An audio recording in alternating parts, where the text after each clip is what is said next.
ಓ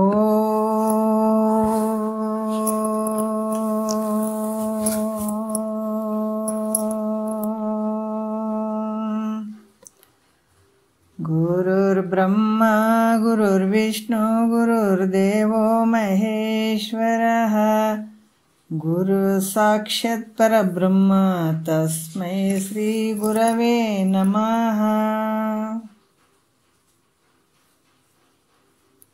ಶ್ರೀ ಜಗದ್ಗುರು ಸಿದ್ಧಾರೂಢರ ಪಾದಕಮಲಗಳಿಗೂ, ಶ್ರೋತ್ರಿಯ ಬ್ರಹ್ಮನಿಷ್ಠ ಸದ್ಗುರು ಬಸವಾನಂದರ ಪಾದಕಮಲಗಳಿಗೂ, ಅವರ ಪ್ರತಿರೂಪದಂಥ ನಿಜಗುಣಪ್ಪನವರ ಪಾದಕಮಲಗಳಿಗೂ ನನ್ನ ದೀರ್ಘದಂಡ ಪ್ರಣಾಮಗಳನ್ನು ಸಲ್ಲಿಸುತ್ತಾ, ಎಲ್ಲ ಮಹಾತ್ಮರ ಪಾದಕಮಲಗಳಿಗೂ ನನ್ನ ದೀರ್ಘದಂಡ ಪ್ರಣಾಮಗಳನ್ನು ಸಲ್ಲಿಸುತ್ತಾ, ಮನದಲ್ಲಿ ಸ್ಮರಿಸಿಕೊಳ್ಳುತ್ತಾ, ತಮ್ಮೆಲ್ಲರಿಗೂ ವಂದಿಸುತ್ತಾ, ಇವತ್ತಿನ ಪರಮಾನುಭವ ಬೋಧೆ 5ನೇ ಸಂಧಿ ಒಳಗೆ 5ನೆಯ ಸೂತ್ರವನ್ನು ನಾವು ನೋಡಬೇಕಾಗ್ಯದ.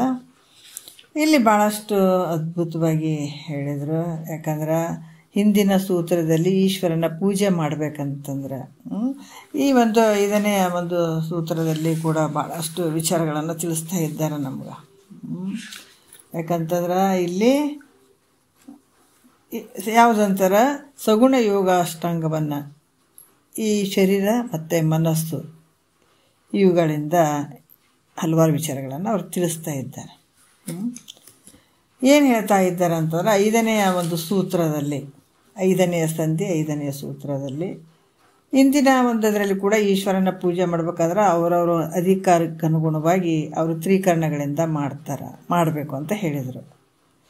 ಅಲ್ಲಿ ಎಲ್ಲಕ್ಕಿಂತ ಶ್ರೇಷ್ಠವಾಗಿರುವಂಥದ್ದಂದ್ರೆ ಮಾನಸ ಪೂಜೆ, ಅಂದರೆ ಮನಸ್ಸಿನಲ್ಲಿ ಮಾಡುವಂಥ ಪೂಜೆ ಅನ್ನುವಂಥದ್ದು. ಶರೀರದಿಂದ ಮಾಡುವಂಥದ್ದು ಮತ್ತು ಸ್ತುತಿ ಮಾಡುವಂಥದ್ದು ವಾಣಿಯಿಂದ. ಆಮೇಲೆ ಮಾನಸ ಪೂಜೆ ಕೂಡ ಇವೆರಡಕ್ಕಿಂತ ಮಾನಸ ಪೂಜೆ ಭಾಳ ಉತ್ಕೃಷ್ಟವಾದಂಥದ್ದು, ಶ್ರೇಷ್ಠವಾದಂಥದ್ದು. ಈ ಮಾನಸ ಪೂಜೆ ಹೆಂಗಾಯ್ತಂದ್ರೆ ಮುಕ್ತಿಗೆ ಸಾಧನ ಆಗಿರುವಂಥದ್ದು ಅಂತ ಕೂಡ ಹೇಳಿದರು. ಮತ್ತು ಈಶ್ವರನ ಪೂಜೆಯನ್ನು ಈಶ್ವರನ ಲಕ್ಷಣಗಳಿಂದನೇ ಮಾಡ್ತಕ್ಕದ್ದಂತೂ ಕೂಡ ಅವರು ನಿನ್ನೆ ಕೆಲವು ವಿಚಾರಗಳನ್ನು ಹೇಳಿದರು. 5ನೇ ಸೂತ್ರದಲ್ಲಿ ಕೂಡ ಹೇಳ್ತಾರೆ, ಮಾಡು ಶಿವಾರ್ಚನೆಯ ಹೃದಯಾಬ್ಜದೊಳಾಡದೆ ಬೇರೊಂದು ಮತವನು ಅಂತ ಹೇಳ್ತಾರೆ ಅವರು. ಇಲ್ಲೇನು ಹೇಳ್ತಾರೆ, ಬೇರೊಂದು ಮತವನ್ನು ಮಾಡು ಶಿವಾರ್ಚನೆ, ಇಲ್ಲಿ ಶಿವನ ಪೂಜೆಯನ್ನು ಮಾಡು. ಇಲ್ಲಿ ಯಾವ ರೀತಿ ಅಂತಂದ್ರೆ ಹೇಳ್ತಾರೆ, ಹೃದಯಾಬ್ಜದೊಳಂದ್ರೆ ಹೃದಯ ಕಮಲದಲ್ಲಿ ಇಲ್ಲಿ ಆಡದೆ. ಮತ್ತು ಇಲ್ಲಿ ಹೇಳ್ತಾರೆ, ಯಾಕಂದ್ರೆ ಆತ್ಮಸ್ವರೂಪವಾದಂಥ ಶಿವಪೂಜೆಯನ್ನು ಈ ರೀತಿ ಮಾಡುವಂಥದ್ದು. ಆದರೆ ಇನ್ನೊಂದು ಮತದಲ್ಲಿ ಹೇಳಿದಾರ, ಯಾಕಂದರೆ ಆತ್ಮ ಸ್ವರೂಪವಾದಂಥ ಶಿವಪೂಜೆಯನ್ನು ಮಾಡುವಂಥದ್ದು ಹೊರತು ಬೇರೆ ಮತದಲ್ಲಿ ಹಿಂಗೆ ಹೇಳಿದಾರಲ್ಲ, ಅವ್ರು ಹಿಂಗೆ ಹೇಳಿದಾರಲ್ಲ, ಆ ಮತದಲ್ಲಿ ಹಿಂಗೈತೆ, ಈ ಮತದಲ್ಲಿ ಹಿಂಗೈತೆ ಅಂತ, ಇದಕ್ಕಿಂತ ಹೆಚ್ಚಿಂದ ಅದೈತೆ ಅಂತ ಆ ರೀತಿ ಅಂದ್ಕೊಳ್ಳೋಂಗಿಲ್ಲ, ಆ ರೀತಿ ಅಪೇಕ್ಷೆ ಮಾಡಿ ಮಾಡುವಂಗೆ ಇಲ್ಲ ಅಂತ ಹೇಳಿದರು ಅವರು.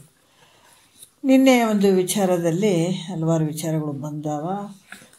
ಯಾಕಂತಂದ್ರೆ ಇಲ್ಲಿ ಈಶ್ವರನ ಪೂಜೆ ಮಾಡಿದಂಥದ್ದು ಯಾವ ರೀತಿ ಅಂತಂದ್ರೆ, ಎಲ್ಲ ಜಗತ್ತಿಗೆ ಆಧಾರವಾಗಿ ಇರುವಂಥವನು ಪರಮಾತ್ಮ ಇದ್ದಾನ, ಈ ರೀತಿ ಆಸನವು ಅಂತ ಹೇಳಿದರು. ಪರಿಪೂರ್ಣತನ ಪರಮಾತ್ಮ ಅಂತ ತಿಳಿದಾಗ ಅದು ಅಲ್ಲಿ ಕೂಡಿಸ್ದಂಗೆ ಆಯಿತು, ಆಹ್ವಾನ ಮಾಡಿದಂಗೆ ಆಯಿತು ಅಂತ ಕೂಡ ಹೇಳಿದರು.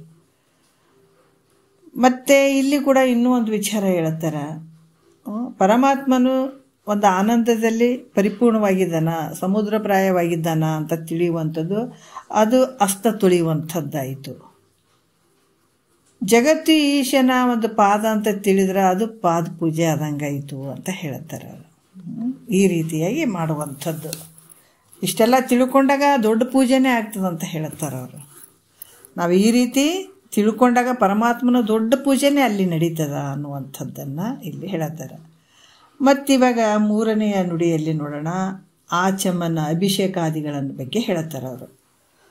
ಅರಿವೇ ಪಾವನ ರೂಪವೆಂಬುದು ಆಚಮನೀಯ, ಅರಿವೇ ನಿರ್ಮಲವೆಂಬುದು ಅಭಿಷೇಕ, ಅರಿವೇ ವಿಶ್ವಾತೀತವೆಂಬುದು ಆಚ್ಛಾದನ, ಅರಿವೇ ನಿರ್ಗುಣವೆಂಬುದು ಉಪವೀತ ಅಂತ ಕೂಡ ಹೇಳ್ತಾರೆ.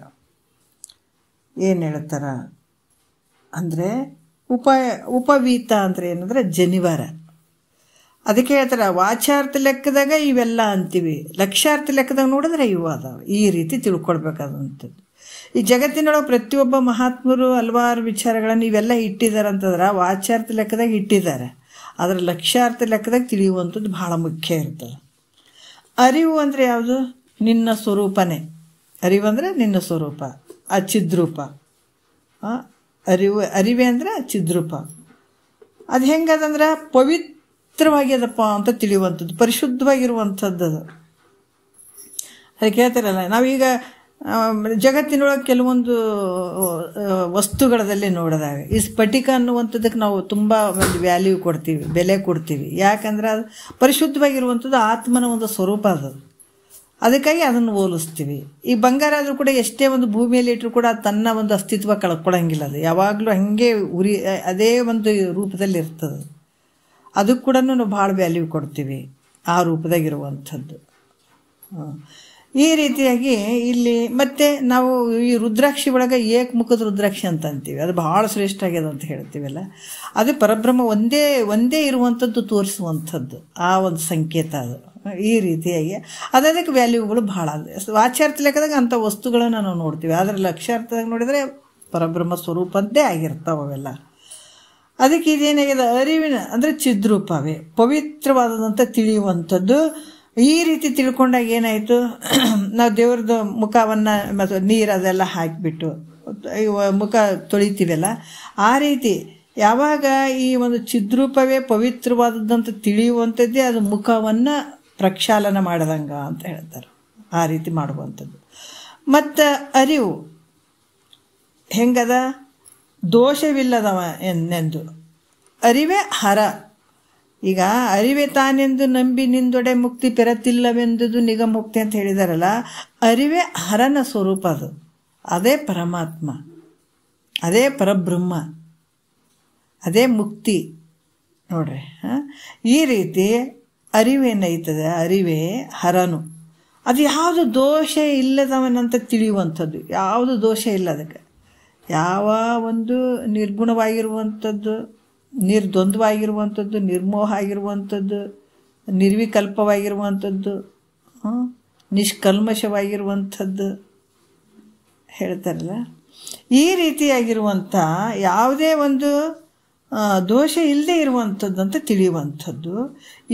ಇದು ಹಿಂಗೆ ತಿಳ್ಕೊಂಡ್ರೆ ಯಾವುದು ದೋಷ ಇಲ್ಲಪ್ಪ, ಇಂಥ ಒಂದು ಅರಿವಿನ ಸ್ವರೂಪಕ್ಕೆ, ಹರನ ಸ್ವರೂಪಕ್ಕೆ, ಅದಕ್ಕೆ ಇಲ್ಲಿ ಭಾಳಷ್ಟು ವಿಚಾರವನ್ನು ಹೇಳ್ತಾರೆ. ಈ ರೀತಿ ತಿಳ್ಕೊಂಡಾಗ ಅದಕ್ಕೆ ಅಭಿಷೇಕ ಮಾಡ್ದಂಗೆ ನೋಡ್ರಿ. ನಾವು ಅಭಿಷೇಕ ಮಾಡ್ತೀವಲ್ಲ, ಈ ರೀತಿ ಮನಸ್ಸಿನಲ್ಲಿ ತಿಳ್ಕೊಂಡಾಗ ಅದೇ ಅಭಿಷೇಕ ಆದಂಗೆ ಅದು. ಮತ್ತು ಅರಿವೇ ಚಿದ್ರೂಪವೇ ಹೆಂಗೈತದು? ವಿಶ್ವಾತೀತವೆಂಬುದು ನೋಡ್ರಿ. ಅದಕ್ಕೆ ಹೇಳ್ತಾರ ಭಾಳಷ್ಟು ದೊಡ್ಡ. ಈಗ ನಾವು ಮೊದಲ ಲಿಂಗ ಅಂತ ನಾವು ಸಣ್ಣ ಪ್ರಮಾಣದಾಗ ನೋಡ್ತೀವಿ, ಕೈಯಾಗಿ ಇಟ್ಕೊಂಡು ನೋಡ್ತೀವಿ, ಪೂಜೆ ಮಾಡ್ತೀವಿ, ಎಲ್ಲ ಮಾಡ್ತೀವಿ. ಆದ್ರೆ ಈ ಅರಿವಿನ ಸ್ವರೂಪ ಅದೇ ಒಂದು ಲಿಂಗ, ಅದು ಭಾಳಷ್ಟು ಅದಕ್ಕೆ ಹೇಳ್ತಾರೆ ಲಿಂಗ ಮಧ್ಯೆ ಜಗತ್ ಸರ್ವಂ. ಆ ಲಿಂಗದಾಗ ಜಗತ್ತೈತೆ. ಹೆಂಗದ? ಅರಿವು ಅಂದರೆ ಲಿಂಗ, ಆ ಪರಮಾತ್ಮ ಪರಬ್ರಹ್ಮ ಎಲ್ಲನೂ ಬಂತು. ಆ ಅರಿವು ಹೆಂಗದಂದ್ರೆ ಈ ಚಿದ್ರೂಪವೇ ವಿಶ್ವಾತೀತ. ಅದು ಯಾವುದೋ ಅಳತೆಗೆ ಬರುವಂಥದ್ದಲ್ಲ, ಪರಿಚ್ಛಿನ್ನತೆಯಿಂದ ಕೂಡಿದಂಥದ್ದಲ್ಲ. ಈ ಅಳತೆಗೆ ಬರದೇ ಇರುವಂಥ ಪರಿಪೂರ್ಣವಾಗಿರುವಂಥ ವಸ್ತು ಅದು. ನೋಡ್ರಿ, ಇದು ತಿಳ್ಕೊಬೇಕಾದ್ರೆ ಎಷ್ಟು ಒಂದು ಪುಣ್ಯದ ಸಮಯ ಇದು.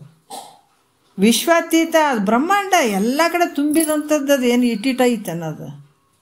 ಅದಕ್ಕೆ ಆ ವಿಶ್ವಾತೀತ ಅಂತ ಯಾವಾಗ ಅಂದರೆ ಜಗತ್ತಿಗೆ ಮೀರಿದ್ದಾಗಿರುವಂಥದ್ದು ಅದು.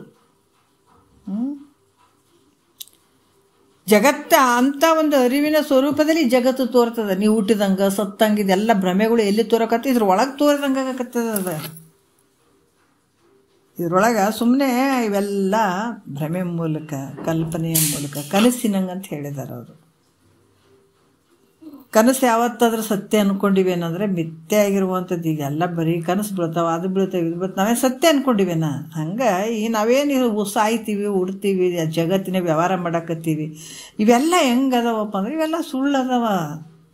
ಈಗ ನಾ ಕನಸು ಕಾಣವನು ಸತ್ಯ ಇರ್ತಾನಕ್ಕ, ಯಾಕಂದ್ರೆ ಕನಸು ಕಾಣಕತ್ತೇನ, ಅದರೊಳಗೆ ಅದನ್ನೊಳಗೆ ಕನಸು ಕಾಣೋನೊಳಗೆ ಕನಸು ಕಾಣಕತ್ತಾನವ. ಯಾಕಂದ್ರೆ ಒಬ್ಬ ವ್ಯಕ್ತಿ ಒಳಗೆ ಕನಸು ಕಾಣಕತ್ತಾನಲ್ಲ, ಅದ್ರಾಗ ಈ ಪರಬ್ರಹ್ಮ ಸ್ವರೂಪದಲ್ಲಿ ಈ ಮಾಯೆಯಿಂದ ಈ ಜಗತ್ತು ತೋರ್ದಂಗೆ ಆಕತ್ತದ. ಮಾಯೆ ಸತ್ಯವನ್ನು ವಿಚಾರ ಮಾಡಿದ್ರೆ, ಮಾಯನೇ ಮಿಥ್ಯೆ ಅಂದಾಗ ಮಾಯದಂಥ ಕಾರ್ಯಗಳು ಸತ್ಯ ಆಗ್ತವೇನು?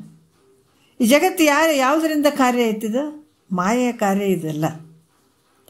ಈ ಮಾಯ ಕಾರ್ಯ ಆದಂಥದ್ದು ಯಾವತ್ತಾದ್ರೂ ಸತ್ಯ ಆಗ್ತದೆ? ಮಾಯನ ಹೆಸರು ಯಾವುದಿಲ್ಲವೋ ಅದು ಮಾಯೆ. ಮಾಯೆ ಅಂತ ಇವತ್ತು ಯಾವುದಾದ್ರು ಸತ್ಯ ಅಂತ ತಿಳ್ಕೊಂಡ್ವೇನೆ? ಇಲ್ಲರಿ, ಅದು ಮಾಯೆ ರೀ, ಅದು ಮಾಯೆ ರೀ.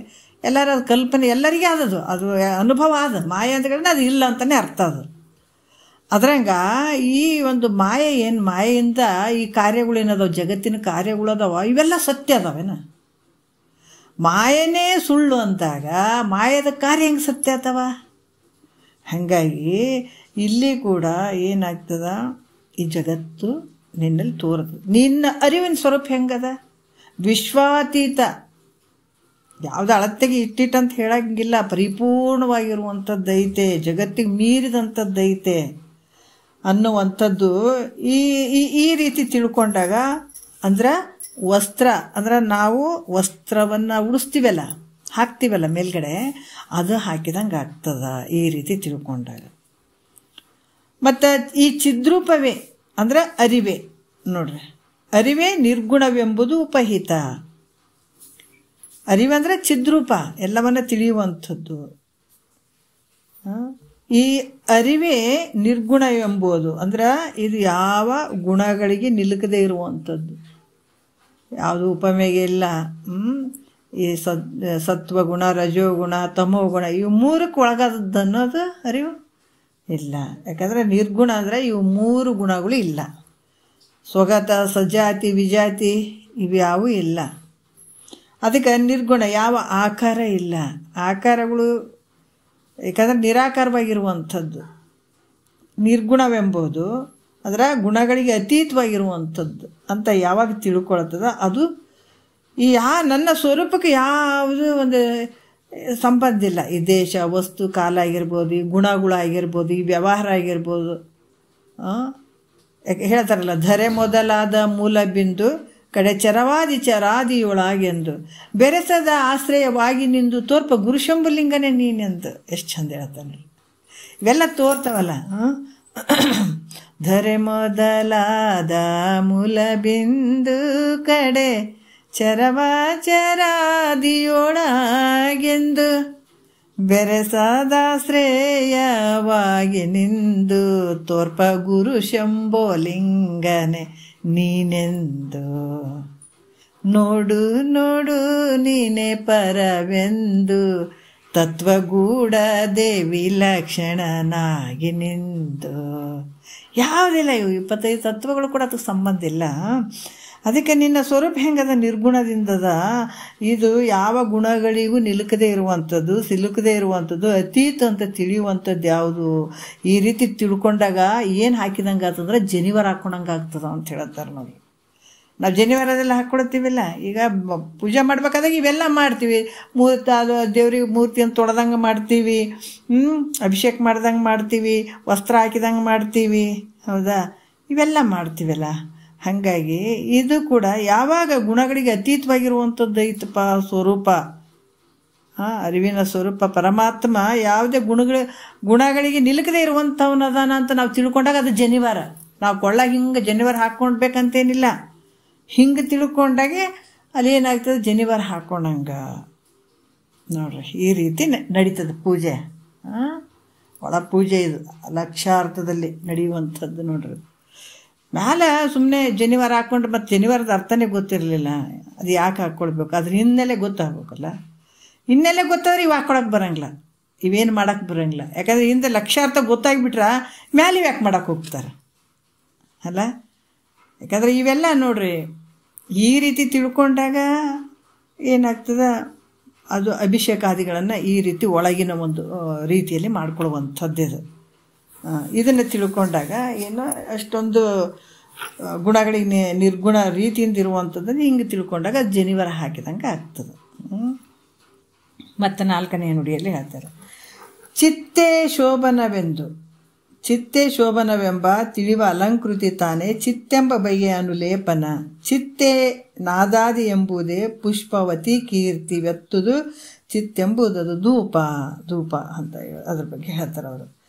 ಈ ಚಿತ್ತೆ ಅಂದರೆ ಅದೇ ನಿನ್ನ ಅರಿವಿನ ಸ್ವರೂಪೆ, ಅದು ಚಿದ್ರೂಪೆ, ಅದು ಮನೋಹರವಾಗಿರುವಂಥದ್ದು ಅಂತ ತಿಳಿಯುವಂಥದ್ದು, ತಿಳಿಯುವ ಅರಿವೆ ಅದು ಅಲಂಕಾರ ಆಗಿರುವಂಥದ್ದು. ಈಗ ನಿನ್ನಲ್ಲಿರುವಂಥ ಏನು ಸದ್ರೂಪ ಇದು ಐತಲ್ಲ ಆ ಅರಿವು, ಅದು ಬಹಳಷ್ಟು ಮನೋಹರ ಆಗಿರುವಂಥದ್ದಂತ ತಿಳ್ಕೊಂಡು ಅರಿವೇ ಮನೋಹರವಾಗಿರುವಂಥದ್ದು ಅರಿವೇ ಈ ರೀತಿ ಅನ್ನುವಂಥದ್ದು ಅದು ಅಲಂಕಾರ ಅಂತ ಅನಿಸುವಂಥದ್ದು. ತಾನೇ ಅಂದರೆ ತಾನೇ ಚಿದ್ರೂಪ ಅನ್ನುವಂಥದ್ದು, ನಾನೇ ಆ ಚಿದ್ರೂಪದ ಸ್ವರೂಪ ನಾನೇ ಇದ್ದೇನೆ, ಈ ಭಾವನೆ ಬರುವಂಥದ್ದು. ಅರಿವಿನ ಸ್ವರೂಪನೇ ನಾನು. ಮಹಾತ್ಮರು ಹೇಳಿದಾರ ಅರಿವಿನ ಸ್ವರೂಪನೇ ನಾನು ಅಂತ ಯಾವಾಗ ಆತನ ಭಾವನೆಯಲ್ಲಿ ಅಂದ್ಕೊಳ್ತಾನ, ಅದು ಗಂಧ ಹಚ್ಚಿದಂಗೆ ನೋಡ್ರಿ, ಗಂಧ ಹಚ್ತಾರಲ್ಲ, ಗಂಧ ಹಚ್ಚುವಂಥದ್ದು, ಆ ರೀತಿ ಹಚ್ಚುವಂಥದ್ದು. ಅರಿವಿನ ಸ್ವರೂಪನೇ ನಾನು ಇದ್ದೀನಿ ಅಂತ ಭಾವನೆ ಏನಾದರೂ ಮಾಡಿಕೊಂಡಾಗ ಅದು ಏನಂದ್ರೆ ಗಂಧ ಹಚ್ಚಿದಂಗೆ. ಮತ್ತು ಈ ಚಿತ್ತೆ ನೋಡ್ರಿ, ಅದಕ್ಕೆ ಹೇಳ್ತಾರೆ ಅವರು ಯಾವ ರೀತಿ ಅಂತ ಅನುಲೇಪನ. ಚಿತ್ತೆ ನಾದಾದಿ ಎಂಬುದೇ ಪುಷ್ಪವತಿ ಕೀರ್ತಿ ಅಂತ ಹೇಳ್ತಾರೆ. ಏನು ಹೇಳ್ತಾರೆ? ಚಿತ್ತೆ ಅಂದರೆ ಚಿದ್ರೂಪವೇ, ನಾದಾದಿ ಅಂದ್ರೆ ನಾದ ಬಿಂದು ಅಂತ ನಾವು ಹೇಳ್ತೀವಲ್ಲ, ಅವೆಲ್ಲ ಮೊದಲಾದವುಗಳಿಗೆ ಕಾರಣವಾಗಿರುವಂಥದ್ದು ಇದೇ ಚಿತ್ತೆ.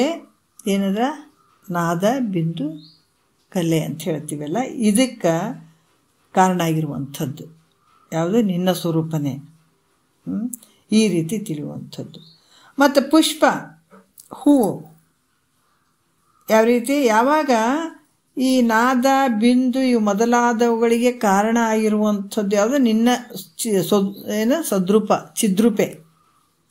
ಈ ರೀತಿ ತಿಳ್ಕೊಳ್ಳುವಂಥದ್ದಕ್ಕೆ ಹೂ ಏರಿಸ್ದಂಗೆ. ಅದು ದೇವ್ರಿಗೆ ಹೂ ಏರಿಸ್ತೀವಲ್ಲ, ಯಾವಾಗ ಈ ನಾದ ಬಿಂದು ಇವು ಮೊದಲಾದವುಗಳಿಗೆ ಕಾರಣ ಆಗಿರುವಂಥದ್ದು ನನ್ನ ಒಂದು ಚಿದ್ರೂಪ ಸ್ವರೂಪನೇ, ಇದೇ ಕಾರಣ, ಇದು ಎಲ್ಲದಕ್ಕೂ ಕಾರಣ ಆಗಿರುವಂಥದ್ದು ನನ್ನ ಸ್ವರೂಪ, ಚಿದ್ರೂಪ ಸ್ವರೂಪ ಅಂತ ಯಾವಾಗ ತಿಳ್ಕೊಂಡ್ರೆ ಅದು ಹೂವೇರಿಸ್ತಂಗ ಅನ್ನುವಂಥದ್ದು.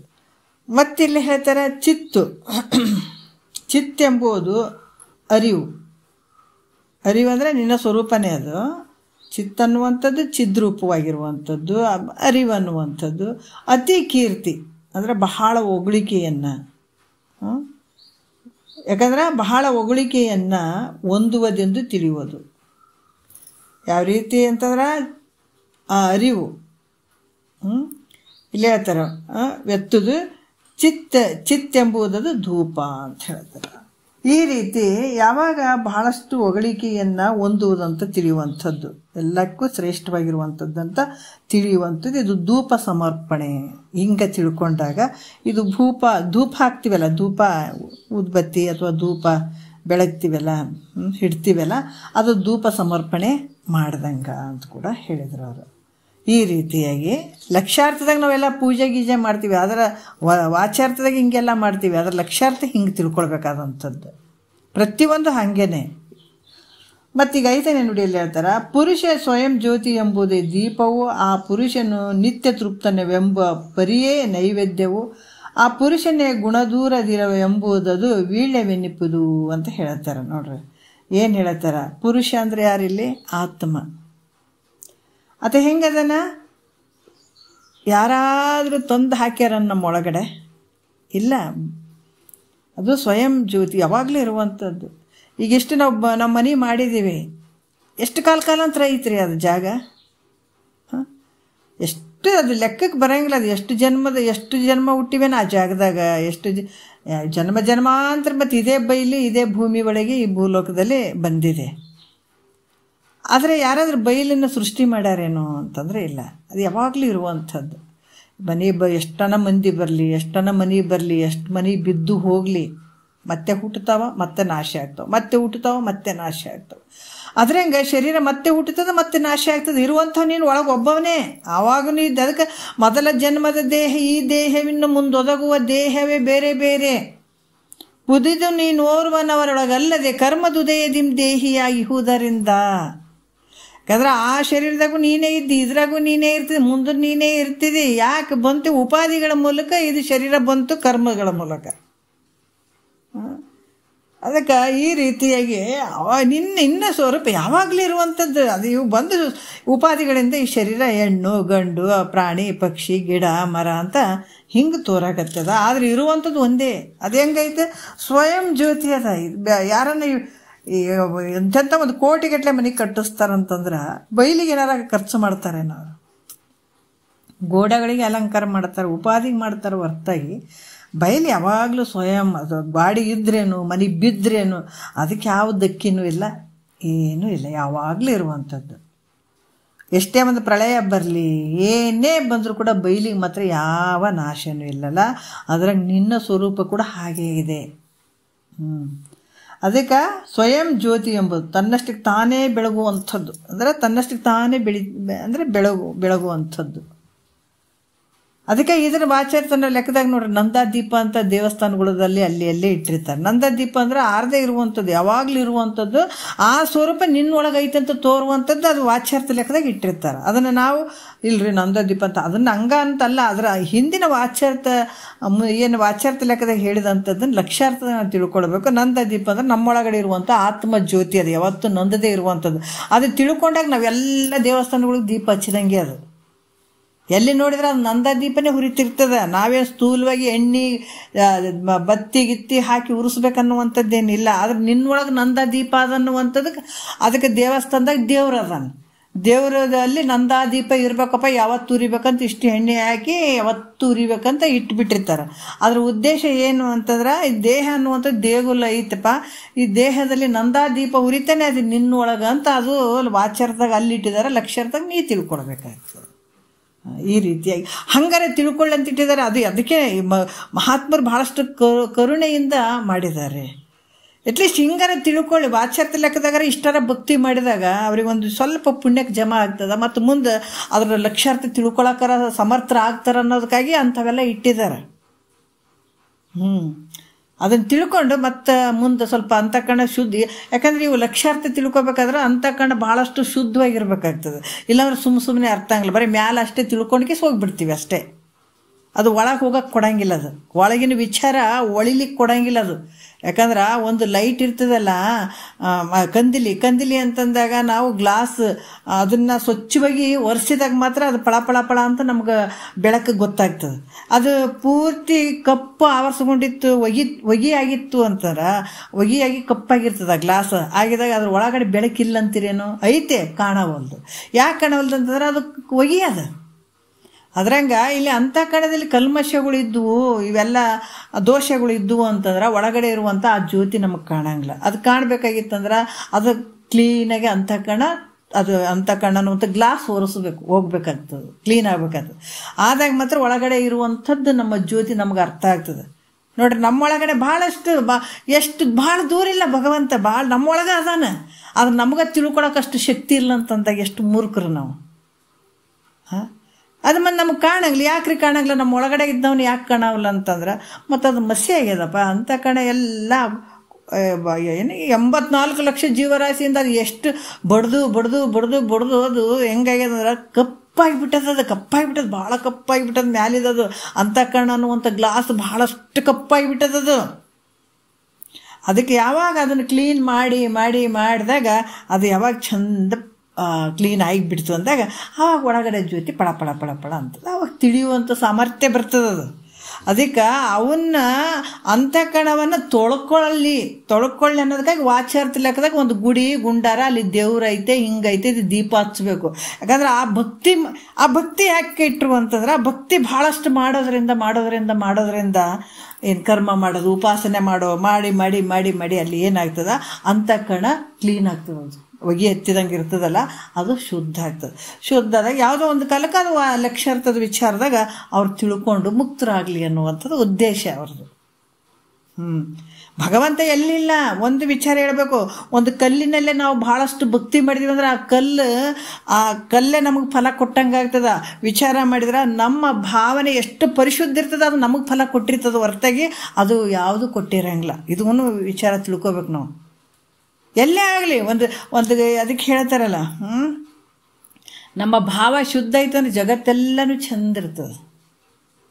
ಮನಸ್ಸು ಶುದ್ಧ ಇರಬೇಕು. ಅದೇ ಫಲ ಕೊಡುವಂಥದ್ದು. ನಾವು ನಮ್ಮ ಭ್ರಮೆ, ಆ ದೇವ್ರು ಕೊಡ್ತಪ್ಪ, ನಾವು ಈ ಒಂದು ದೇವ್ರು ಒಂದು ಕಲ್ಲು ಒಂದು ಮೂರ್ತಿ ಮಾಡಿ ಇಟ್ಕೊಂಡು ಇಲ್ರಿ ಏನು ಸತ್ಯ ರೀ ಆ ದೇವ್ರ ಹತ್ರ ಅಂತ ನಾವು ಅಂದ್ಕೊಳ್ತೀವಿ. ಯಾಕಂದ್ರೆ ಅವ್ರವ್ರ ಭಾವ ಭಕ್ತಿ, ಅವರ ಒಂದು ಭಾವದಂತೆ ಭಕ್ತಿಯಂತೆ ಭಾವ ಇರ್ತದೆ. ಅವರಿಗೆ ಹಂಗೆ ಅನಿಸಿರ್ತದೆ, ಇಲ್ಲ ಆ ದೇವ್ರು ನಮಗೆ ಇಷ್ಟು ಭಕ್ತಿ ಮಾಡಿದ್ದೀವಿ ಅದಕ್ಕೆ ನಮ್ಗೆ ಇಷ್ಟು ಫಲ ಕೊಡ್ತೀರಿ, ಆ ದೇವ್ರು ಭಾಳ ಸತ್ಯ ಅಂತ ವಿಚಾರ ಮಾಡಿ ನೋಡಿದ್ರೆ ನಿನ್ನ ಭಾವ ಶುದ್ಧ ಐತೆ. ನಿನ್ನ ಭಾವ ಶುದ್ಧ ಇದ್ದಲ್ಲೇ ಆ ಫಲಗಳು ಸಿಗ್ತಾವ ಹೊರತಾಗಿ ಅದು ಯಾವುದು ಕೊಟ್ಟದ್ದಲ್ಲ ಬಿಟ್ಟದ್ದಲ್ಲ. ಈ ರೀತಿಯಾಗಿ ಇರ್ತಾವೆ. ಇಲ್ಲಿ ಕೂಡ ಏನು ಹೇಳ್ತಾರೆ ಅವರು, ಪುರುಷ ಸ್ವಯಂ ಜ್ಯೋತಿ ಎಂಬುದೇ ದೀಪವು. ಅಂದ್ರೆ ಆತ್ಮನು ಸ್ವಯಂ ಜ್ಯೋತಿ ಅಂದ್ರೆ ತನ್ನಷ್ಟಕ್ಕೆ ತಾನೇ ಇರುವಂಥವನ್ನ, ಯಾರು ಅಲ್ಲಿ ಹುಟ್ಟಿದ್ದಲ್ಲ, ನಾಶ ಆಗುವಂಥದ್ದಲ್ಲ, ಯಾವಾಗಲೂ ಬೆಳಗ್ತಾ ಇರುವಂಥದ್ದು. ಇದು ಈ ರೀತಿ ತಿಳ್ಕೊಂಡಾಗ ನೀಲಾಂಜನ ಆಗಿರುವಂಥದ್ದು, ಅದೇ ನಂದ ದೀಪ ಅಂತ ಏನು ಹೇಳ್ತೀವಿ ಆ ರೀತಿ ಆಗಿರುವಂಥದ್ದು. ನಾವು ಕಡೆ ಗುಡಿ ಗುಂಡಾರ್ದಾಗ ಇಟ್ಟಿರ್ತೀವಿ ನೋಡ್ರಿ, ನಂದ ದೀಪ ಅಂತ ಯಾವಾಗಲೂ ಇರಬೇಕು, ಅದು ದೀಪ ಇರ್ತದೆ ಅಂತ ಇಟ್ಟಿರ್ತಲ್ಲ, ಆ ರೀತಿ ಅನಿಸ್ಕೊಳ್ತದೆ. ಅಂದ್ರೆ ಸ್ವಯಂ ಜ್ಯೋತಿ ಸ್ವರೂಪನೇ ನನ್ನ ಒಳಗೆ ಐತೆ ಅಂತ ತಿಳ್ಕೊಂಡಾಗ ಅದೇ ಯಾವತ್ತು ನೀಲಾಂಜನ ಒಂದು ದೀಪ ಅಂತ ಅನಿಸ್ಕೊಳ್ತದೆ ಅಂತ ತಿಳ್ಕೊಳ್ರಿ ಅಂತಾರೆ. ಆ ಪುರುಷನಂದ್ರೆ ಪರಮಾತ್ಮನು ಯಾವಾಗಲೂ ಅನ್ನುವಂಥದ್ದು. ಯಾಕಂತಂದ್ರೆ ಯಾವಾಗಲೂ ತೃಪ್ತಿಯಾಗಿರುವಂಥವನು, ಆತ್ಮ ಯಾವಾಗಲೂ ಸಂತುಷ್ಟವಾಗಿರುವಂಥವನು ನೋಡ್ರಿ, ಸಂತುಷ್ಟವಾಗಿರುವಂಥವನು, ತೃಪ್ತಿಯಾಗಿರುವಂಥವನು ಅಂಥ ಸ್ವರೂಪವೇ. ಈ ರೀತಿ ತಿಳ್ಕೊಂಡಾಗ ಯಾವಾಗಲೂ ತೃಪ್ತಿಯಿಂದಿರ್ತಾನೆ, ಸಂತುಷ್ಟನಾಗಿರ್ತಾನ ಆ ಸ್ವರೂಪ ಅಂತ ತಿಳ್ಕೊಳ್ಳುವಂಥದ್ದು ನೈವೇದ್ಯ ಅಂತ ಹೇಳ್ತಾರೆ. ಅದು ನಾವು ಮುಂದೆ ಒಂದು ಸ್ವೀಟ್ ಗಿಟ್ ಮಾಡಿ ನೈವೇದ್ಯ ಮಾಡ್ತೀವಲ್ಲ ಹಂಗೆ ಆಗುವಂಥದ್ದು ಅಂತ ಕೂಡ ಹೇಳ್ತಾರೆ.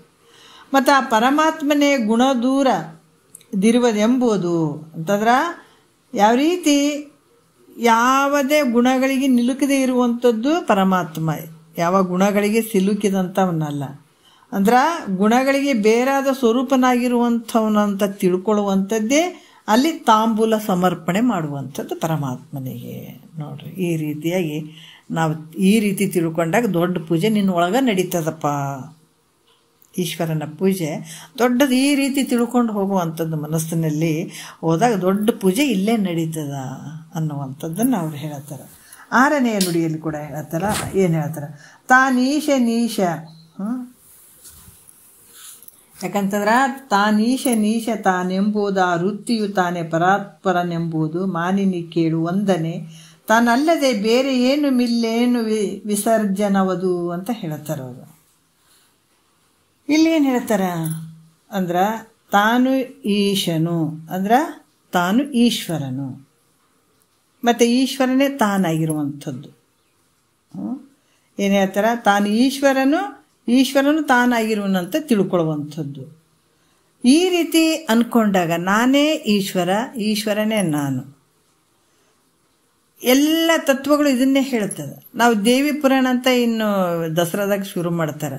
ಅದು ಆ್ಯಕ್ಚುಯಲ್ ನೋಡಿದರೆ ದೇವಿ ಪುರಾಣಕ್ಕಿಂತ ದೇಹದ ಪುರಾಣ ಅಂತಲೇ ಹೇಳ್ತಾರೆ. ಅದಕ್ಕೆ ದೇಹದ ಪುರಾಣನೇ ಅದು. ದೇವಿ ಎಲ್ಲದಳ ನಿನ್ನೊಳಗೆ ಅದಳ, ಆಯಿತಾ. ಮತ್ತು ಅಲ್ಲಿ ಕೂಡ ಹೇಳಿದಾರೆ, ನನಗೆ ನಿನಗೆ ಯಾರು ಭೇದ ಮಾಡ್ತಾರೆ ಅವ್ರಿಗೆ ಅಧಮ್ರ ಅಂತ ಕೂಡ ಹೇಳ್ತಾಳಕಿ. ನಾನು ಬೇರೆ ದೇವಿ ಬೇರೆ ಅಂತ ಯಾರು ಅಂದ್ಕೊಳ್ತಾರೋ ಅವ್ರು ಅಧಮ್ರ ಅಂತಲೇ ಹೇಳ್ತಾಳಕಿ.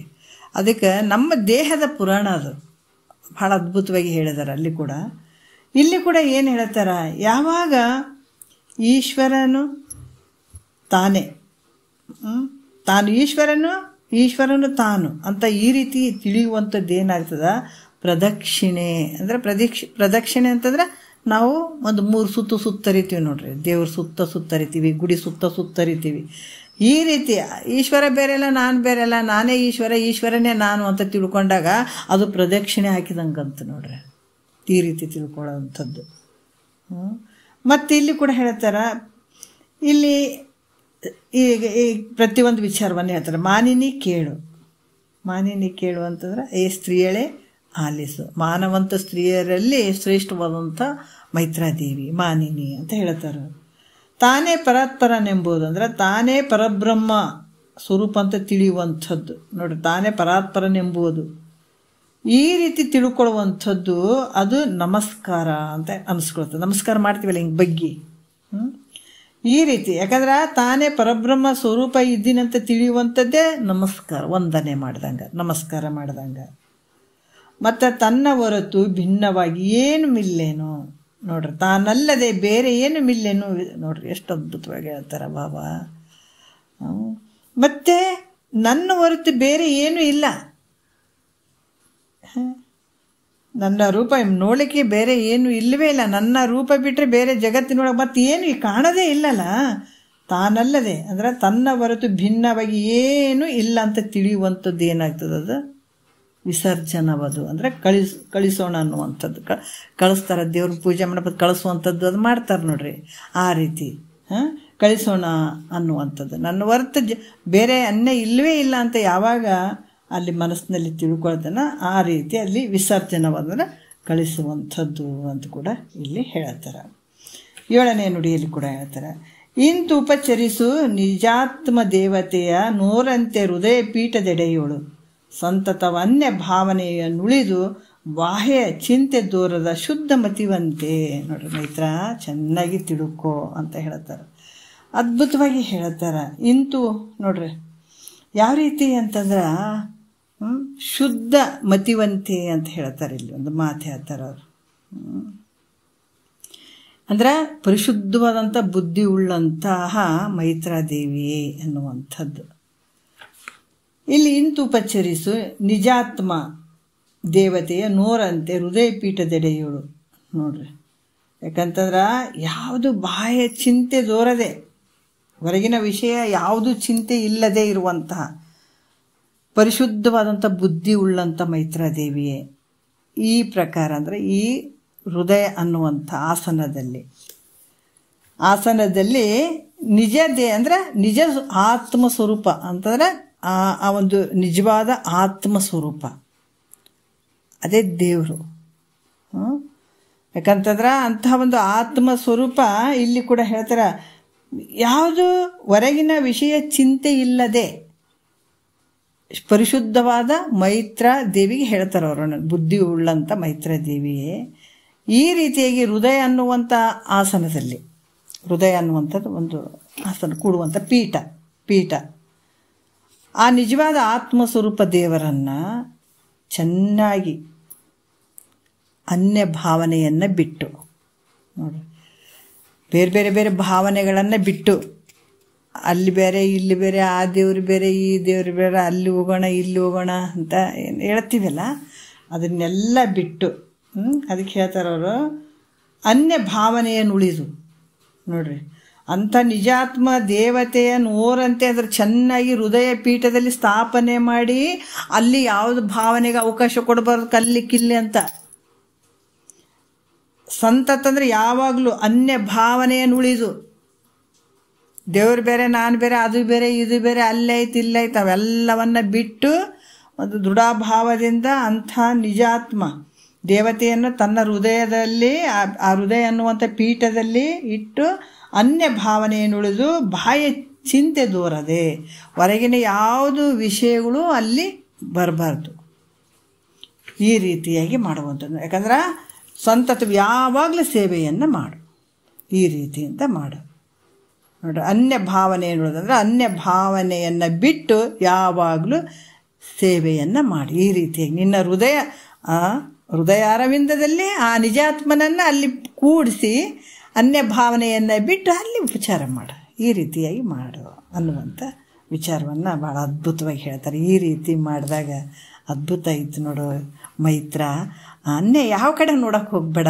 ಅದಕ್ಕೆ ಮಹಾತ್ಮರು ಭಾಳಷ್ಟು ಇದನ್ನು ಎಚ್ಚರಿಕೆಯ ಗಂಟೆ ಭಾಳಷ್ಟು ಹೇಳಿದ್ದಾರೆ. ಅದಕ್ಕೆ ಬೊಮ್ಮವನ್ನರಿವಿನೆಂದು ಬಳಲುವರು, ತಮ್ಮ ನೇತಿಗಳೆದು ಅನ್ಯವನ್ನೇ ನೋಡಿ ಮನುಜರು. ನಾವೆಲ್ಲಿ ಹೋಗ್ತೀವಿ, ನೀ ಎಷ್ಟು ಜನ್ಮ ತಿರುಗಾಡಿದ್ರು ಕೂಡ ನೀ ಪಿಸಾಚಿನೇ ಆಗ್ತಿದ್ವಿ ಹೊರತಾಗಿ ನಿನಗೆ ನೆಮ್ಮದಿ ಶಾಂತಿ ಅನ್ನೋದು ಸಿಗಂಗಿಲ್ಲ. ಅಂಥ ಒಂದು ನೆಮ್ಮದಿ ಶಾಂತಿ ನಿನಗೆ ಪರಿಪೂರ್ಣ ಆನಂದ ಸಿಗಬೇಕಾಗಿತ್ತಂದ್ರೆ ನಾವು ಮತ್ತೆ ಇಲ್ಲಿಗೆ ಬರಬೇಕು ನೋಡ್ರಿ. ಇದೇ ಥರನೇ ಮಾಡಬೇಕಾಗ್ತದೆ. ಅದಕ್ಕೆ ಯಾವ ಜನ್ಮದ ಪುಣ್ಯ ಐತೇನೆ ನಾವು ಇದನ್ನೆಲ್ಲ ತಿಳ್ಕೊಳ್ತಾ ಇದ್ದೀವಿ. ಅದಕ್ಕೆ ಇದು ತಿಳ್ಕೊಳ್ತಾ ಇದ್ದೀವಿ ಅಂತಂದ್ರೆ ನೋಡ್ರಿ, ಈಗ ಅದಕ್ಕೆ ಪುಣ್ಯದ ಫಲ. ನಾವು ಇಷ್ಟು ಶಬ್ದಗಳು ಅದಾವಂತಂದ್ರೂ ಕೂಡ ನಮ್ಗೆ ಯಾಕೆ ಮುಸುಕು ಕಾಣಿಸ್ತದೆ ಕೆಲವು ಸಲ, ಬೇಗ ಹತ್ತಂಗಿಲ್ಲ. ಎಷ್ಟೋ ಜನ ಇವೆಷ್ಟು ಉಪನಿಷತ್ತುಗಳು ಇವೆಲ್ಲ ಹೇಳಿದಾರೆ, ಮಹಾತ್ಮರು ಹೇಳಕ್ಕೆ ಬಂದಿದ್ದಾರೆ, ಆದರೆ ನಮಗೆ ಪಕ್ಕ ಗೊತ್ತಾಗ್ತಿದೆ ಅಂತಂದ್ರೆ ಆಗಂಗಿಲ್ಲ. ಯಾಕಂದ್ರೆ ನಮ್ಮ ಅಂತಃಕರಣ ಅನ್ನುವಂಥ ಗ್ಲಾಸು ಸ್ವಚ್ಛ ಇರಂಗಿಲ್ಲಲ್ಲ, ಅವಾಗ ನಮಗೆ ಮೊಬ್ಬಾಗಿ ಕಾಣಿಸ್ತವೆ ಇವು ಅಕ್ಷರಗಳು. ಇವು ಅರ್ಥಗಳು ಅಷ್ಟು ತಿಳಿಯಂಗಿಲ್ಲ. ಯಾಕೆ ತಿಳಿಯಂಗಿಲ್ಲ ನೋಡ್ರಿ, ಇವು ಎಲ್ಲ ನಮ್ಗೆ ಫಳ ಹೊಳಿತಾ ಇದ್ದಾವ, ಇವು ತಿಳಿತಾ ಇದ್ದಾವ, ನಮ್ಗೆ ಸಂತೋಷ ಆಗ್ತದಂತಂದ್ರೆ ನಮ್ಮ ಅಂತಃಕರಣದ ಒಂದು ಅನ್ನುವಂಥ ಗ್ಲಾಸ್ ಕ್ಲೀನ್ ಆಗಿದೆ, ಅದಕ್ಕೆ ಇವು ತಿಳಿತಾವ ಅಂತ ಹೇಳ್ಬೇಕು ನೋಡ್ರಿ. ಇಷ್ಟು ಒಂದು ರಹಸ್ಯ ಅದು ಇದರಲ್ಲಿ. ಗುರು ಹೇಳಿದಂಥ ಅಕ್ಷರಗಳನ್ನು ನಮಗೆ ಬೇಗ ತಿಳಿತಾ ಇದ್ದಾವಂದ್ರೆ ನಮ್ಮಲ್ಲಿರುವಂಥ ಅಂತಃಕರಣ ಅನ್ನುವಂಥ ಗ್ಲಾಸು ಚೆನ್ನಾಗಿ ಅಂದರೆ ಕ್ಲೀನ್ ಆದ ಅಂತ ತಿಳ್ಕೊಳ್ಬೇಕಾಗ್ತದೆ. ಮತ್ತು ಇವು ತಿಳ್ಕೊಬೇಕಾದ್ರೂ ಕೂಡ ಜನ್ಮನೇ ಪುಣ್ಯನೇ ಬೇಕಾಗ್ತದೆ, ನಿಷ್ಕಾಮ ಪುಣ್ಯದ ಫಲನೇ ಇವು ತಿಳ್ಕೊಳ್ಬೇಕಂದ್ರೂ ಕೂಡ. ಹಾಗಾಗಿ ಇಲ್ಲಿ ಕೂಡ ಈ ರೀತಿ ತಿಳ್ಕೊಂಡಾಗ ಏನಾಗ್ತದೆ, ನಿನಗೆ ಒಂದು ಈ ರೀತಿ ಸೇವೆಯಿಂದ ನಿನ್ನ ಅಂತಃಕರಣದಲ್ಲಿ ಅಂದ್ರೆ ನಿನ್ನ ಹೃದಯಾರವಿಂದದಲ್ಲಿ ನಿಜಾತ್ಮನನ್ನು ಇದು ಮಾಡಿಬಿಟ್ಟು ಈ ಥರ ಸೇವೆಯನ್ನು ಮಾಡು ಮೈತ್ರ. ಅನ್ಯ ಭಾವನೆಗಳನ್ನು ಉಳಿದು, ಅನ್ಯ ಮತವನ್ನು ಉಳಿದು, ಇದು ನೀನೇ ನಿನ್ನ ಆಗು ಅಂತ ಹೇಳುವಂಥ ವಿಚಾರ. ಮತ್ತು ಇಲ್ಲಿ ಹೇಳ್ತಾರೆ, ಈಶ್ವರ ಪೂಜೆ ನಿಯಮಕ್ರಮ ನಿರೂಪಣೆ ಸೂತ್ರ 5 ಪದ 34 ಅಂತ ಹೇಳಿ. ಮತ್ತು ಇದೊಂದು ಚೂರು ನೋಡಿಬಿಡೋಣ. ಈಗ ನೇಮ ದಶಕದಲ್ಲಿ 5 ಅಂಗಗಳನ್ನು ಮತ್ತೆ ಮೊದಲು ಹೇಳಿದರು, ಸೂತ್ರದಲ್ಲಿ ಹೇಳಿದರು. ಈ ಸೂತ್ರದಲ್ಲಿ ಉಳಿದ 5 ಅಂಗಗಳ ಬಗ್ಗೆ ನಿರೂಪಣೆ ಮಾಡ್ತೀನಿ ಅಂತ ಹೇಳ್ತಾರೆ. ಸೂತ್ರ 6ನೇದರಲ್ಲಿ ಹೇಳ್ತಾರೆ, ಶ್ರುತಿಯ ತಾನರಿಯದೆ ಗುರುಮತ ಬಿಡಿಯದೆ ಗತಿಯನ್ನು ಬೇರೆ ಅರಿಸಿದೊಡುಂಟೆ. ಸ್ವಲ್ಪ ನೋಡಿಬಿಡೋಣ ಏನು ಹೇಳ್ತಾರ. ಶ್ರುತಿಯ ತಾನರಿಯದೆ ವೇದವಾಕ್ಯವನ್ನು ತಾನು ತಿಳಿಯದೆ, ಏನು ಹೇಳ್ತಾರ, ವೇದದ ವಾಕ್ಯವನ್ನು ತಾನು ತಿಳಿಯದೆ ಗುರುಮತ ಅಂದ್ರೆ ಸಾಂಪ್ರದಾಯ ಆಚಾರ್ಯರ ಒಪ್ಪಿಗೆಯನ್ನು ಹಿಡಿಯದೆ, ಗುರುಮತ ಬಿಡಿಯದೆ ಅಂತ ಹೇಳ್ತಾರೆ. ಅಂದ್ರೆ ವೇದಗಳನ್ನು ತಿಳ್ಕೊಂಡಿಲ್ಲ, ಗುರುಗಳ ಒಂದು ವಾಕ್ಯ ಕೂಡ ಅರ್ಥಗೊಂಡಿಲ್ಲ, ಅವ್ರ ಒಪ್ಪಿಗೆಯನ್ನು ತಗೊಂಡಿಲ್ಲ, ಮತ್ತು ಮೋಕ್ಷ ಆಗ್ತದಂದರೆ ಇದು ಆ್ಯಕ್ಚುವಲ್ ನೋಡಿದರೆ ಮುಕ್ತಿ ಬೇಕಾಗಿತ್ತು ಅಂತಂದಾಗ ಬೇರೆ ಎಲ್ಲಿ ಹೋದ್ರೂ ಕೂಡ ಈ ಥರ ಮುಕ್ತಿ ಆಗಂಗಿಲ್ಲ. ಯಾವುದು ಜನನ ಮರಣ ರಹಿತನನ್ನಾಗಿ ಮಾಡ್ಕೊಡ್ಬೇಕಂತಂದ್ರೆ ಇದು ಅತ್ಯಂತ ದುಃಖ ನಿವೃತ್ತಿ ಪರಮಾನಂದದ ಸ್ಥಿತಿ ಆಗಬೇಕಾಗಿತ್ತಂದ್ರೆ ಈ ಒಂದು ಗುರುವಿಗೆ ಶರಣಾಗತನಾಗಬೇಕು. ಅಥವಾ ಗುರು ಎಂತತ್ತಿರಬೇಕು ಅಂದಾಗ ಶ್ರೋತ್ರಿಯ ಬ್ರಹ್ಮನಿಷ್ಠ ಸದ್ಗುರು ಇರಬೇಕಾಗ್ತದೆ, ಎಲ್ಲ ಬಲ್ಲವನಾಗಿರ್ಬೇಕಾಗ್ತದೆ. ಗುರುವಿನ ಒಂದು ಲಕ್ಷಣಗಳು ಕೂಡ ಹೇಳಿದ್ದಾರೆ. ಗುರು ಕರುಣೆ, ಸತ್ಕಲೆ, ನಿರಾಸೆ, ಶಾಸ್ತ್ರ ಪರಿಣತೆ, ಸುಮುಖತ್ವ, ಸುಜ್ಞಾನ ಇವೆಲ್ಲ ಇರಬೇಕಾಗ್ತದೆ ಗುರುವಿನಲ್ಲಿ. ಅಂತಹ ಗುರುವನ್ನು ಹೊಂದ್ಕೊಂಡಾಗ ಮಾತ್ರ ಈತ ಉದ್ಧಾರ ಆಗ್ತಾನೆ. ಸುಮ್ಮನೆ ತಲೆ ಮೇಲೆ ಕೈ ಇಟ್ಟು ನಡ್ರಿ ಅಂತಂದ್ರೆ ಉದ್ಧಾರ ಆಗ್ತಾರನ? ಅಂಥ ಗುರುಗಳನ್ನು ಕೊನೆಯವರೆಗೆ ಪಡ್ಕೊಂಡ್ರು ಕೂಡ ನೀವು ಉದ್ಧಾರ ಆಗಕ್ಕೆ ಚಾನ್ಸ್ ಇಲ್ಲ. ಎಷ್ಟು ಮತ್ತು ಜನ್ಮಗಳು ಭಾಳ ಹೋಗ್ತಾವೆ. ಗುರು ಹೇಳಬೇಕು, ಏನು ಹೇಳಬೇಕು, ಇದು ಸತ್ಯ ಇದು ಮಿಥ್ಯ ಎಂದು ಒದವಿ ಬೋಧಿಪನೆ ಸದ್ಗುರುವಕ್ಕು ಅಂತ ಹೇಳಿದಾರ. ಯಾಕಂದರೆ ಗುರು ಶಿಷ್ಯನಿಗೆ ತಿಳಿಸ್ಬೇಕು. ಎಂಥ ಶಿಷ್ಯನಿಗೆ ಅಂದರೆ ಎಲ್ಲ ಶಿಷ್ಯರಿಗೆ ಬರ್ರಿಯಪ್ಪ ಹೇಳ್ತೀನಿ ಅನ್ನುವಂಥದ್ದಲ್ಲ. ಯಾರು ಈ ಜನನ ಮರಣ ಅನ್ನುವಂಥ ದುಃಖ, ಈ ಭವಸಾಗರ ಎಷ್ಟು ಸಲ ಹುಟ್ಟಲಿ, ಎಷ್ಟು ಸಲ ಸಾಯಲಿ, ಈ ಸಂಸಾರ ನನಗೆ ಸಾಕಾಗಿ ಹೋಗ್ಯದ, ಇದು ಬೇಕಾಗಿಲ್ಲ ನನಗಂತ ವೈರಾಗ್ಯ ಭಾವ ಬರಬೇಕು.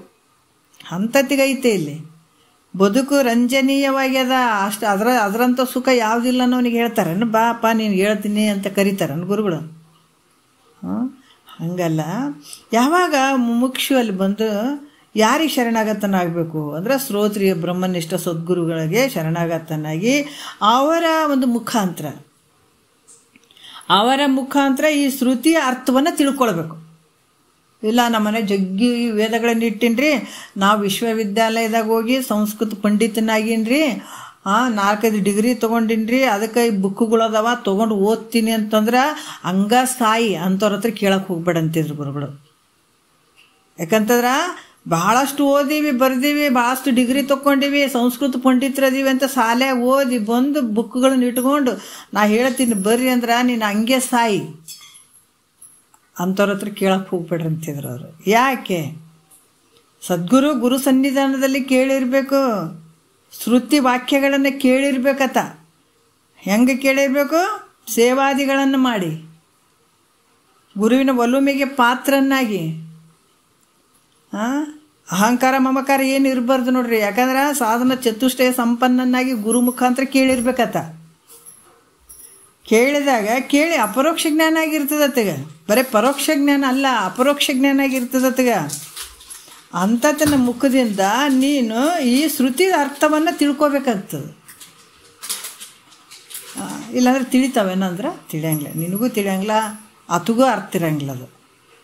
ಹಾಗಾಗಿ ಅವ್ರ ಮುಖದಿಂದ, ಶ್ರೋತ್ರಿಯ ಬ್ರಹ್ಮನಿಷ್ಠ ಸದ್ಗುರುಗಳ ಮುಖದಿಂದ ಈ ಶ್ರುತಿ ಅರ್ಥವನ್ನು ತಿಳ್ಕೊಂಡು ತನ್ನ ಅನುಭವಕ್ಕೆ ತಂದುಕೊಳ್ಕೋಬೇಕು. ಮತ್ತೆ ಕೇಳಿ ಬಿಟ್ಟಿವ್ರಿ ಅನ್ನೋರು ಭಾಳ ಮಂದಿ ಅದಾರೆ, ಕೇಳಿ ಅರಸ್ಕೊಂಡವ್ರು ಇಲ್ಲ. ಇಲ್ಲರಿ ಅವಾಗ ಕೇಳ್ತಿದ್ದೀನಿ ರೀ, ಈಗ ಬಿಟ್ಟಿನಿ ರೀ, ನೆನಪೋಗ್ಯದ್ರಿ ಅಂತ. ನೆನಪು ಹೆಂಗೆ ಹೋಗ್ತದದು? ಅವಾಗ ಕೇಳಿ ಬಿಟ್ಟಿವ್ರಿ ಅಂತ, ಮತ್ತು ಕೇಳಿನೇ ಬಿಟ್ಬಿಟ್ಟಿರಿ ಅಷ್ಟಕ್ಕೆ. ಅದನ್ನು ಮತ್ತೆ ತೊಗೊಂಡಿಲ್ಲ ನೀವು. ಕೇಳಿಕೆಸ ಅಲ್ಲೇ ಬಿಟ್ಬಿಡೋದು, ಗುರುಗಳ ಹತ್ರ ಕುಂತು ಕೇಳೋದು, ಅಲ್ಲೇ ಬಿಡೋದು. ಮತ್ತು ನಾವು ಹೆಂಗೆ ಮನೆಗಿದ್ದೀವಿ ಹಾಗೇ ನಡೆಯೋದು. ಒಂದು ಸ್ವಲ್ಪ ಆ ಗುರು ಹೇಳ್ದಂಗೆ ನಾವಿಷ್ಟು ನಡ್ಕೋಬೇಕಲ್ಲ ಅಂತ ಒಂದು ಸ್ವಲ್ಪ ಒಂದು ಕ್ವಿಂಟಲ್ ಜೋಳ ಇರ್ತದಲ್ಲ, ಒಂದೊಂದು ಕಾಳು ಹಾಕಿದಾಗ 1 ಕ್ವಿಂಟಲ್ ಜೋಳ ಆಗ್ತದಿಲ್ಲ. ಅದ್ರಾಗ ಗುರುವಾಕ್ಯ ಒಂದೇ ಒಂದು ಸಣ್ಣ ಕಣದಷ್ಟು ನಾವು ಸ್ವೀಕಾರ ಮಾಡಿದ್ರೆ ಧನ್ಯ ಆಗಿಬಿಡ್ತೀವಿ ಒಂದೊಂದು. ಅದಕ್ಕೆ ಯಾವಾಗ ಶ್ರೋತ್ರಿಯ ಬ್ರಹ್ಮನಿಷ್ಠ ಸದ್ಗುರುವಿಗೆ ಶರಣಾಗತನಾಗಿ ಅವ್ರ ಮುಖದಿಂದ ಶ್ರುತಿ ಅರ್ಥವನ್ನು ತಿಳ್ಕೊಂಡು ತನ್ನ ಅನುಭವಕ್ಕೆ ತೊಗೊಳ್ಬೇಕು. ಮತ್ತೆ ಅದಕ್ಕೆ ಮನನ ಅಂತ ಯಾಕೆ ಹೇಳಿದ್ದಾರೆ? ಕೇಳಿದಂಥದ್ದನ್ನು, ಗುರು ಹೇಳಿದಂಥದ್ದನ್ನು ಕೇಳಿ ಅದು ಹೌದಾ ಅಲ್ಲ ಅಂತ ಮನನ ಮಾಡಬೇಕು. ಮತ್ತು ಅದು ಬಿಟ್ಟು ಬೇರೆ ಹಿಂಗೆ ಹಾರ್ಕೊಂತ ಹೋಗಂಗಲ್ಲ. ಇದು ಕೇಳಿ ಅದು ಉಂಡದ್ದನ್ನು ಮತ್ತು ಹೌದಲ್ಲ ಅಂತ ಏನು ಅದು ಹೇಳಿದಂಥ ವಾಕ್ಯಗಳನ್ನು ಹೌದಾ ಅಲ್ಲ ಅಂತ ನಮ್ಮ ಅನುಭವಕ್ಕೆ ತೊಗೊಳ್ಬೇಕು. ತೊಗೊಂಡಾಗ ಮಾತ್ರ ಇಲ್ಲಿ ಆ ಮೋಕ್ಷ ಅನ್ನುವಂಥದಕ್ಕೆ ನಾವು ಹರರಾಗ್ತೀವಿ. ಆ ಮೋಕ್ಷ ಆಗ್ತದೆ. ತನ್ನ ಅನುಭವಕ್ಕೆ ಬರೋವರೆಗೂ ಮೋಕ್ಷ ಆಗಂಗಿಲ್ಲ. ಇದು ಅಪರೋಕ್ಷ ಜ್ಞಾನ ಆಗಬೇಕಾಗ್ತದೆ. ಇಲ್ಲಾಂದರೆ ಇದು ಸಾಧ್ಯನೇ ಇಲ್ಲ, ಇದಾಗಕ್ಕೆ ಸಾಧ್ಯ ಇಲ್ಲ. ಮತ್ತು ಇದನ್ನೇ ಇಟ್ಕೊಂಡು ನಾಳೆ ಮಾತಾಡೋಣ. ಭಾಳ ಅದ್ಭುತವಾಗಿ ನಿಜಗೊಂಡ್ರು. ಎಂಥ ಒಂದು ಕರುಣಾಮಯಿಗಳು ನೋಡ್ರಿ. ಎಷ್ಟು ಎಳಿಯಾಗಿ ಬಿಸ್ತಾರೆ. ಇದನ್ನು ನೋಡಿದ್ರೆ ಬೇರೆ ಯಾವ ಗ್ರಂಥಗಳಲ್ಲಿ ನಾವು ನೋಡೋಕ್ಕೆ ಸಾಧ್ಯ ಇಲ್ಲ ಅಂತ ಅನ್ನಿಸ್ತದೆ ನನಗಂತೂ. ಅಷ್ಟೊಂದು ವಿಚಾರಗಳನ್ನು ಒಂದು ಸ್ವಲ್ಪ ಕೂಡ ನಮಗೆ ಸಂಶಯ ಇರಲಾರ್ದಂಗೆ ನಮ್ಮನ್ನು ಕರ್ಕೊಂಡು ಹೋಗ್ತಾರೆ. ಭಾಳ ಅದ್ಭುತ ನಿಜಗೊಂಡ್ರದ್ದು. ಒಂದೆರಡು ಮತ್ತು ಗುರುಗಳು ಪಾದಕ್ಕೆ ಅರ್ಪಿಸಿ ಹರವು.